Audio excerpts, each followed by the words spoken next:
So guys, magluluto kami ng crispy pata. So ayan, inano ko na rin to. Pinrepair ko na din, naglalagay ako ng tubig dito. Dito ko pa kukuluan yan. So ito guys, nagprepare na ako ng bawang. So ayan, pinitpit ko yan saka sibuyas. So medyo hiwain pa natin ito ng ganyan para lumasang maigi. Perfect na yan. Ayan, okay na yung ganyan. Then ito na yung nilagay ko na dito yung pata. Dito sa kawali. Sa kawali natin ito pakukuluan. Lagyan natin ng paminta. Yan. Hindi, huwag ka mahiyang maglagay ng paminta. Sige tayo ng asin. Perfect yan. Ang patis. Halo-halo na ilalagay natin dyan. Siyempre yung ating sibuyas bawang. Ito. Sibuyas bawang. Mas maganda kung mas maraming bawang. Pero okay na yan. Dahil mabilisan na naman to. Ilagay natin dahil gusto namin kumain ng crispy pata. Malaki-laki itong pata na nabili namin. Nilagyan mo ng toyo. Yan o. Yun o. Ganyan na paglalagyan ng toyo. Huwag yun nalagyan ng kalamansi. Okay na yung ganyan. So malagyan lang ng toyo. Gulis na yan. So itong toyo magsisilbing din yung pampalasa natin. Plus magdadagdag din kulay ng kapag pinarito natin. Ayan. So hayaan na natin yan. Kaya natin pinakukuluan. Para pag pinirito natin mamaya, napakalasa, malambot ang balat, crispy. Ayan, nananalsik yan. Pag pinirito mamaya. Ito na, bali luto natin naman yan. Susukin natin. Napakalambot na ng balat yan, pero medyo lulutuin pa natin yan ng mga, siguro mga 1 oras pa. Para masabi natin luto, pati yung laman. Ayan, check natin yung laman. Ayan, dapat pag gano'n yan, nagagano na siya. So ito medyo hindi pa. Kaya maya pa yan. So bali napakalaman ng pata na to. Pumili talaga ako ng maganda. Ayan o. Oh. Ito kailangan to medyo tutusok-tusok na natin. Kanina hindi, matigas pa yan, ngayon natutusok na. So ayan. So ayan, sigurado kapag ito pinirito mamaya, tarasikan niyang maigi.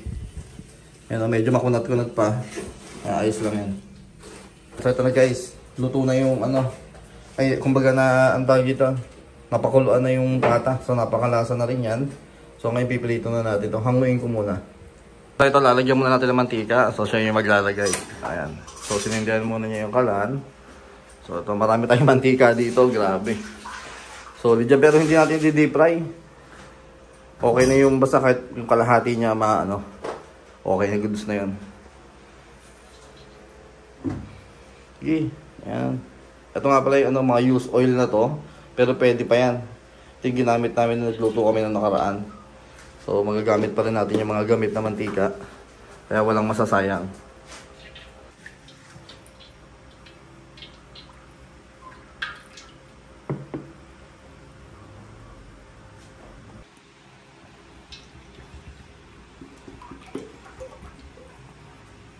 Yan yung ganyang karami siguro. Pwede na siguro yung ganito.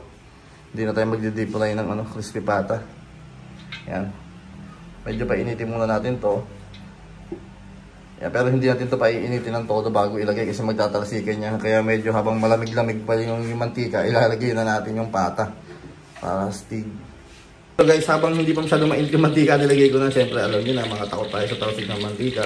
So para sure, iinit din naman kasi yan. So parehas lang din na magiging process yan. Kasi ang tandaan natin, yung apoy natin is hihinaan lang natin, huwag naman yung sobrang init kasi talagang grabe, magtatalsikan na magpuputukan yan. I-ready natin yung takip ng ating yung takip ng ating kawali para safe. So tingnan natin. So tinakpan ko siya kasi nananalas. Hinanaan ko na rin yung apoy. So ganyan na yung kinalabasan niya, diba? So mahina na yung apoy niya. So sana hindi tayo matalsikan. Ano ko nang gagawin ko dito? Ano muna natin yung apoy niya. Kaya saka natin sindihan. Diba? Inano ko muna. Para sure na medyo palamigin natin ng konti bago natin balik na rin. Diba? Technique. Okay, so effective yung ginawa ko. So hindi ako natalsikan ng mantika. Kasi medyo pinalamig ko muna. Then saka natin ito babalik na rin ngayon. Diba? So dahan-dahan lang. Yun. Sila yung sure ako. Boy, mamaya babalik ulit natin yan. Dahil sisindihan ulit natin ngayon ang tayo dito, kalan. Diba? Solid. Ang bango na. Sarap. So, ito na. Guys, crispy pata. Ayan. Diba? Tuto na yan. Ganto-gantohin na lang natin yung mantika. Ayan, ahon na natin yan. So, ito na yung mismong pata. So, ang gagawin ko dito is medyo palalamigin ko muna to ng ng bahagya. Then, itong mantika natin dito, paiinitin ko pa ng todo yan. Then, pag init ito, at ito yung malamig na, saka kong isasalang ulit para talagang lumutong yung balat nito. So, yun yung mga technique. So, pwede kayo maglagay ng malamig na tubig. Yan, basahin nyo ng malamig na tubig to. Saka nyo ngayon isalang dyan sa sa mantika. Tingnan nyo kung gaano ka-astig yan. Tingnan, biglang crispy yan. Ito yung gagawin ko. Yan. So, kung napapasin nyo, pinainit ko na yung kalan. So, basahin natin to ng tubig. Yan. Okay na yung ganyan. Then, medyo ganyan din natin. Technique lang. Pwedeng malamig na tubig. Salang nyo.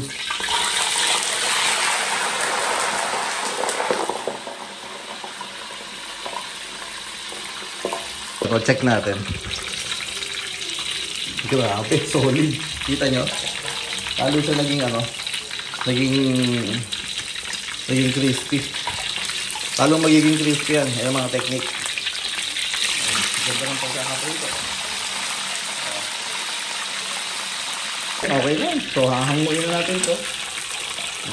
Ang ganda ng pagkakaluto. Dito na lang gagawin natin. So, yung mantika, ilalagay natin pag ganito. Ayan o. Yan. Ganyan natin yan.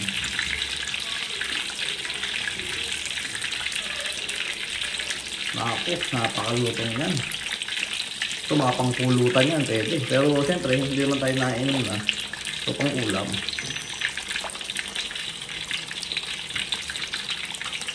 Ako, napakasarap nito guys. Solid yan. Lalagay ko na sa plato yan.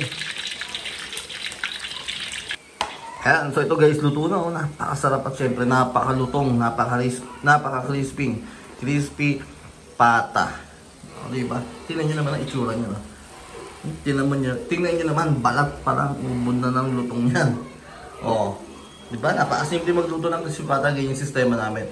Para mas lalo maging malasa, ayan, pakuluan nyo na may bawang sibuyas, lagyan toyo, patis, asin. Ayan, para malasang malasa. Diba? Ayan guys, oh, pwede nyo rin tularan yan ah. Subukan nyo din. Ano, napakasarap na crispy pata. So, titikman nyo yung crispy pata. Ayan, dali tikman mo. Kuha ka na ano lasa? Mainit pa. Mainit. Pero napakalutong ng balat nyan.